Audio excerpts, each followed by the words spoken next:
Good evening, dear students. In this session, I am going to teach you the implementation of the Lab Program 8 prescribed by the VTU for the MCA course with the subject Programming using Java with the subject code 18 MCA 26. So, this Lab program is related to the interface in Java. So, I would like to give a brief introduction about the interfaces in Java. So now just start with the general definition of what the interface is. So the interface is nothing but a point of contact, or we can say it is the point which provides some service. So take for example at your homes, the electricity boards are interface. When we get connected to them, so we'll get the access to the electricity. So in the similar way, the interfaces are a very strong concepts that are provided in the almost all the object-oriented programming languages. So they provide the functionality or they provide the rules for the classes that are going to use the interface. So to be more specific, we can say they define the methods for the classes, or we can say they also tell what the class should do and how the class should do, and it is all left to the classes that implement the interfaces. So instead of going through the theoretical explanation of the interfaces, let's begin with the implementation. So while the explanation while demonstration, you're going to see the syntax of declaring the interface and how the classes implement it and what are the advantages of the interface. So before that, I would like to show what is the problem statement given in the syllabus.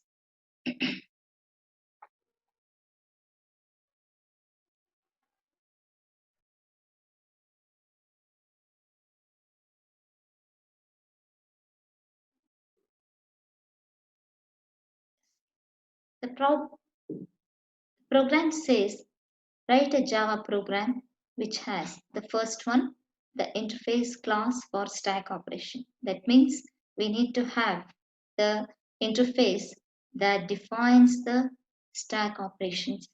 The second is a class that implements the stack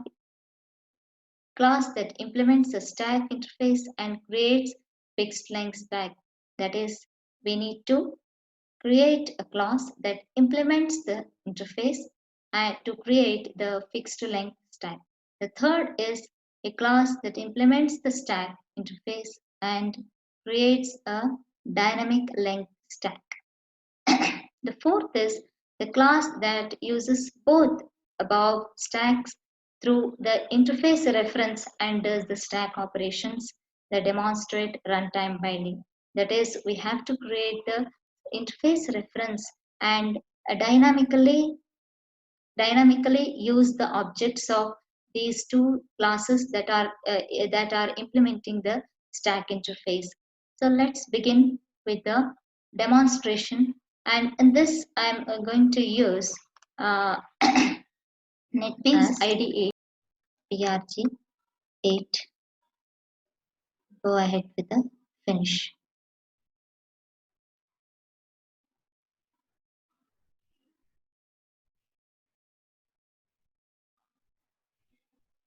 Yes, it has created a project with the name PRG8. Right now, we are not going to implement this part because we are going to first add the interface to our project. Let's see how to do it. So at the left side of the screen, you can see the source packages under the project name. So here you have the name of the project PRG8. Click on it or select it and right click on this. You can see the new and select Java interface. So that means we are adding a interface to the project. Just name it as stack interface. Stack interface. The name of the interface is the stack interface.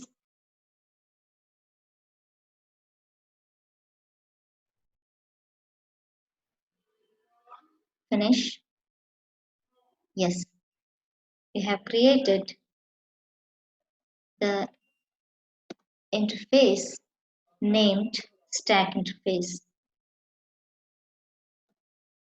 Now, this is the first point what we have seen in the program. The first is to create the interface so that defines the stack operations.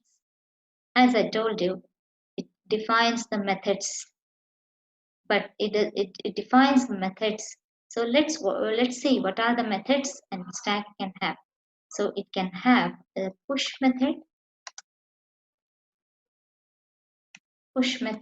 that takes the element.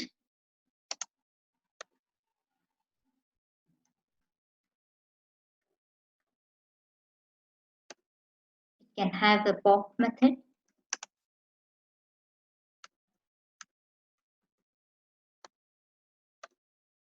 It can have two more methods,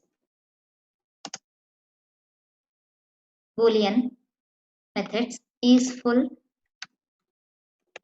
is used to check whether the stack is full. Can also have is empty to check whether the stack is empty. So now our interface is ready. So here we have defined the methods for the stack interface. So apart from these methods, you can have the variables. So by default, the interface contains public static final. That means these methods are all public, and whatever the variables you use in the interface are by default considered by the compiler as public static final. So right now, for our example, we don't need any such variables. That's why we just stop here of defining the stack interface. So this is our interface, and you can also see how to declare the interface. The interface is declared using the keyword interface and followed by the name of the interface. So the by default, the access is public. So if you don't specify any of the access, so the default access specifier is considered. So it is public because it is used by, it can be used by any class or any class and that wants to implement this interface. So the next point is to add a class that implements this interface. So let us go to the project name again. Okay. So then right click on this, add new class, Java class. Let's name as you can name it as it is a static stack. Yes, stack.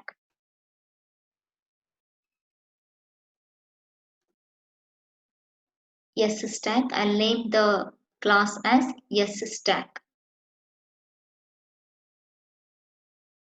So you can see over here.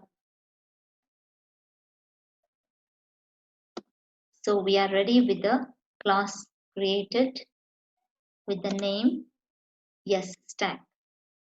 So now how to make this to implement the interface. So if I want this class to implement the interface that we have already given, so we have to use the keyword implements. Implements. Implements. What is the name of the interface? The name of the interface is yes stack. Yes stack interface.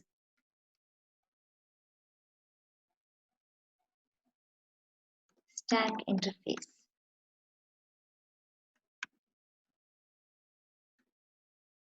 Yes. Once you do this, there is a red line appearing on this line.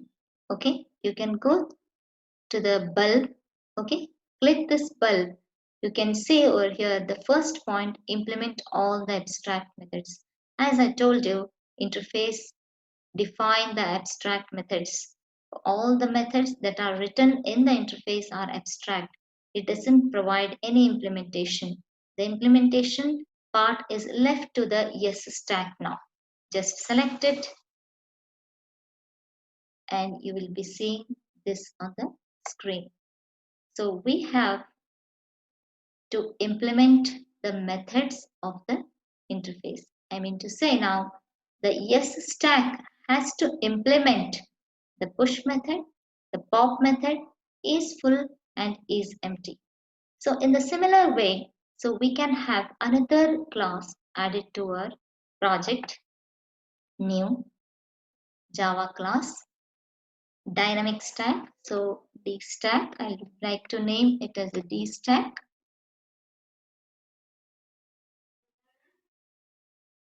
And with the implement keyword, implements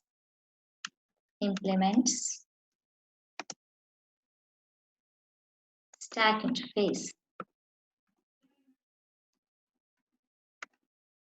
So again, you will see the bulb glowing on here. So click on that. So again, you will see the list of suggestions that are given by the IDE. Among that, the first is implement all abstract classes. So this is again, we can implement as a dynamic. So it is already done in the program. I would like to show you the already implemented part of the code. Okay, so you may be having an idea of the operations of the stack that you studied in the data structures.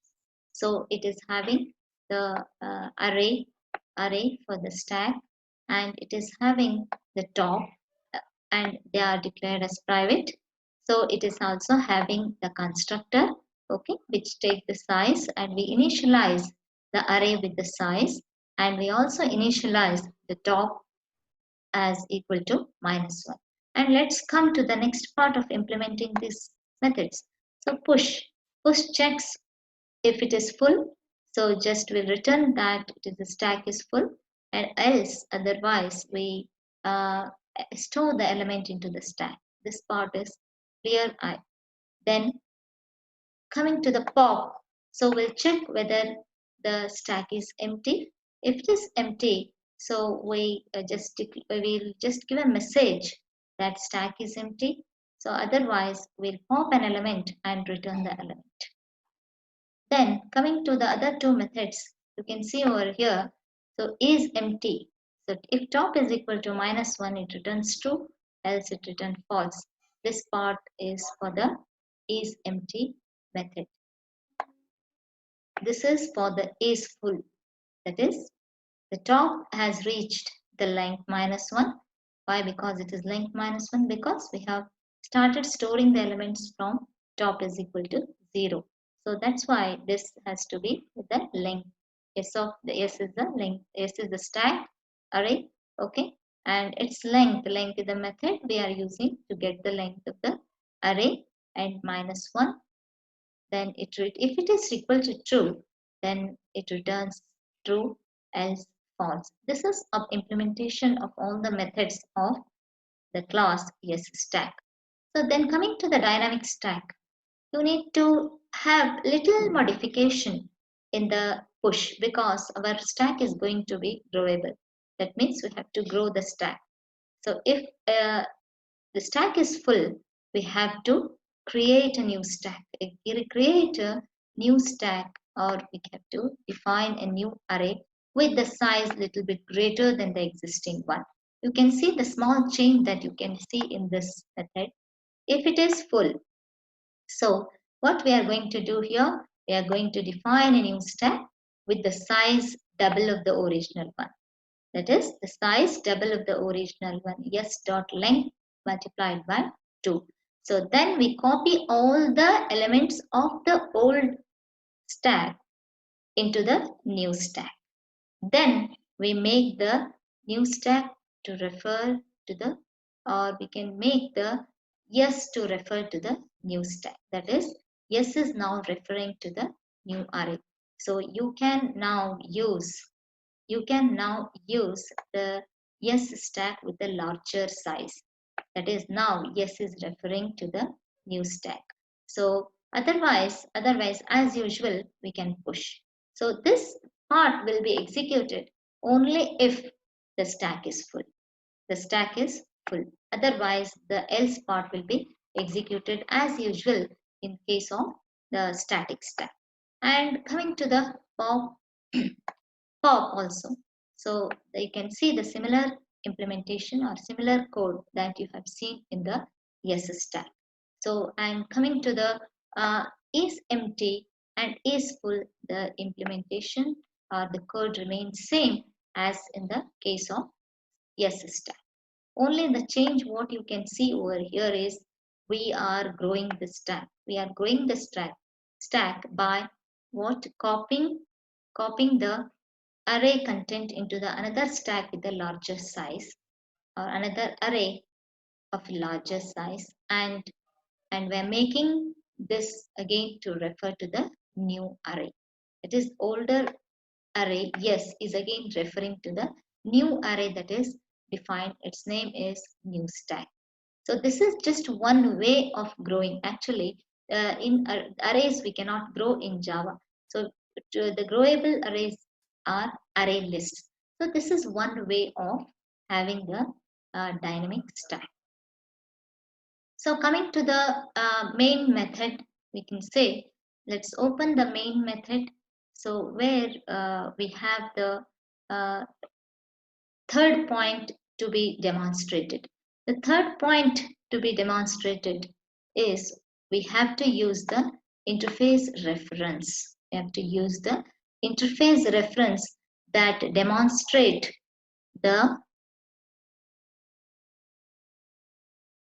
runtime polymorphism. Yes. This is a part of the code that is written in the main. Now this is the point where we have to implement our.